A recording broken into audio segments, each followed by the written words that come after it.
वनपरिक्षेत्र अधिकारी प्रादेशिक मेढा यांची कारवाई. खर्शी बारामुळे रोडवर विनापरवाना वृक्षतोड करून व विनापास परवाना करंज प्रजातीच्या जळाऊ लाकूड मालाची वाहतूक करणारा ट्रॅक्टर ट्रॉलीसह जप्त. आज 17 ऑगस्ट 2024 रोजी वन अधिकारी यांना मिळालेल्या बातमीवरून खर्शी बारामुळे रोडवर विनापरवाना वृक्षतोड करून व विनापास परवाना करंज प्रजातीच्या जळाऊ लाकूड मालाची वाहतूक करीत असताना ट्रॅक्टर वाहन क्रमांक NH17B 9809 जप्त करून अमोल दत्त तैलोहार राहणार करहर तालुका जावली यांच्यावर भारतीय वन अधिनियम 1927 चे कलम 41(2) व अन्वये गुन्हा नोंद करण्यात आला.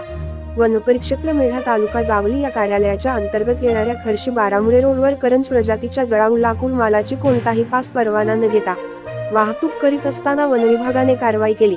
सदर ट्रॅक्टर व ट्रॉली जळाऊ लाकूड मालासह जप्त करून पुढील तपास कामी वनपरिक्षेत्र कार्यालय मेढा कार्यालयाच्या आवारात सदर वाहन चौकशी कामी आणले आहे.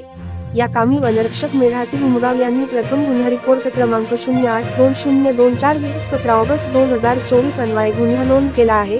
सदरची कारवाई माननीय उपवनसंरक्षक सातारा श्रीमती आदिती भारद्वाज मॅडम व माननीय सहाय्यक वनसंरक्षक वनीकरण सातारा श्री महेश झांजुर्णे सर यांच्या मार्गदर्शनाखाली वनपरिक्षेत्र अधिकारी मेढा श्री अर्जुन गंभरे, वनपाल मेढा सौ रजिया शेख, वनरक्षक सौ संगीता शेळके, वनरक्षक श्री SD चौगुले, वनरक्षक कुमारी अनुजा काळे व कर्मचारी वर्ग यांनी केली.